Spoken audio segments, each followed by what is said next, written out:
एक आदमी 3 दिन से एक लैंप को घूर रहा था। न खाना, न पानी, न नींद। और जब उसकी आंखें आखिरकार बंद हुईं, तो उसने पूरी जिंदगी जी ली। एक बीवी, 2 बच्चे, 10 साल।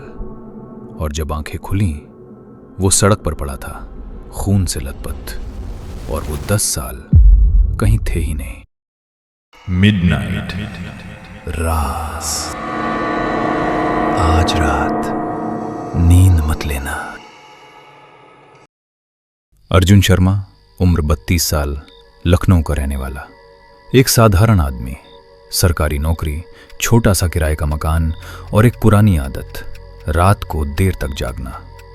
अर्जुन की जिंदगी में कोई खास बात नहीं थी, न कोई बड़ा दुख, न कोई बड़ी खुशी, बस एक सपाट शांत जिंदगी। उसके कमरे में एक पुराना लैंप था, चौकोर आधार, गहरा लाल रंग, सोने की धारियां और सफेद शेड।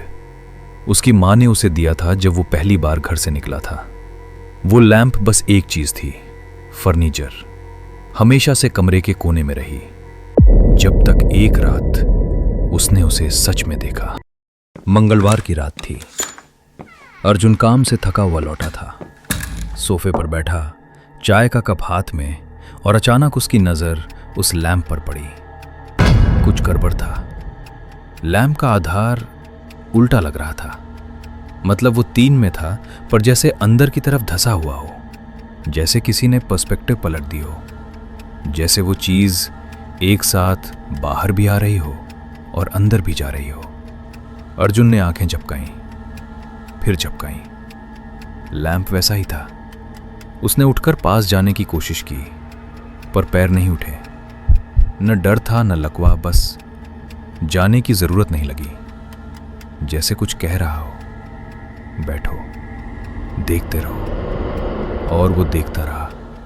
घंटे बीते, चाय ठंडी हो गई, रात गहरी हो गई, पर अर्जुन की आंखें उस लैंप पर टिकी रहीं। सुबह हुई। अर्जुन ने दफ्तर नहीं गया। उसे भूख नहीं लगी। दूसरा दिन। पड़ोसी रमेश ने दरवाजा खटखटाया। अर्जुन ने जवाब नहीं दिया। वो सोफे पर था, लैंप को देख रहा था। उसकी आंखें सूख चुकी थीं, पर वो पलके नहीं झपका रहा था। तीसरा दिन। अर्जुन के होंठ हिले, बहुत धीरे। ये असली नहीं है। और फिर लैंप बड़ा होने लगा। पहले थोड़ा, फिर ज्यादा। फिर वो पूरे कमरे को निगलने लगा।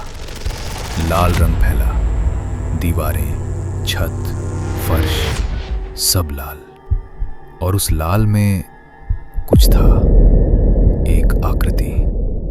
लाल रोशनी में वो आकृति धीरे धीरे साफ होती गई। एक औरत, पर कोई साधारण औरत नहीं। वो लगभग 6 फीट लंबी थी। उसका शरीर पतला था, इतना पतला कि जोड़ गलत जगह मुड़ते दिखते थे। उसकी गर्दन थोड़ी बहुत ज्यादा लंबी थी और उसका सिर एक तरफ झुका हुआ था, जैसे किसी ने उसे वहां रख दिया हो, टांगा हो। उसके बाल काले और गीले थे, चेहरे पर चिपके हुए, पर बालों के नीचे से जो दिखता था वो सबसे ज्यादा डरावना था। उसकी आंखें नहीं थीं। आंखों की जगह 2 गहरे काले खाली गड्ढे थे, पर उन गड्ढों से वो देख रही थी। अर्जुन को पता था वो उसे देख रही है। वो मुस्कुरा रही थी। उसके होंठ थोड़े ज्यादा चौड़े थे, कानों तक, और उस मुस्कान में दांत नहीं थे, बस मसूड़े, काले और सूखे। उसके हाथ लंबे थे, उंगलियां, हर हाथ में 6, और वो उंगलियां हिल रही थीं धीरे धीरे, जैसे किसी इनविजिबल कीबोर्ड पर कुछ टाइप कर रही हो। वो आकृति बोली नहीं, पर अर्जुन के दिमाग में एक आवाज गूंजी, देखते रहो। और अर्जुन ने देखा।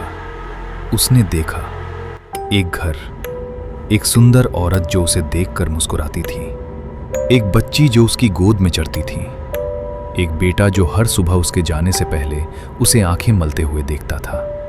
10 साल, शादी, नौकरी, त्योहार, झगड़े, माफियां, रातें, सब कुछ इतना असली, इतना पूरा। और वो औरत, वो लैंप के बगल में खड़ी थी, हमेशा से। मुस्कुराती हुई। तुमने मुझे बनाया, आवाज बोली। 10 साल पहले जब तुम गिरे थे। अर्जुन का दिमाग एक झटके में साफ हुआ। वो 10 साल, वो जिंदगी, वो बीवी और बच्चे, वो उसके दिमाग ने बनाए थे। उस एक पल में जब वो सड़क पर बेहोश था, खून बह रहा था और उसका दिमाग मर नहीं रहा था, बस भाग रहा था। पर वो औरत, वो आकृति, वो वहाँ थी, उस पूरी नकली जिंदगी में भी, हर कमरे के कोने में, हर रात के अंधेरे में, हर सपने की दहलीज पर। वो उसकी बनाई नहीं थी, वो पहले से थी।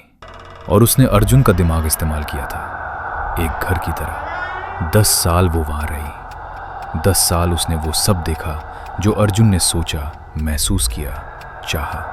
और अब जब अर्जुन वापस आया था असली दुनिया में, वो आकृति भी साथ आई थी। तुम मुझे भूल नहीं सकते, आवाज बोली, क्योंकि मैं अब तुम्हारे अंदर हूं। लाल रंग से कुड़ा, लैंप वापस छोटा हुआ।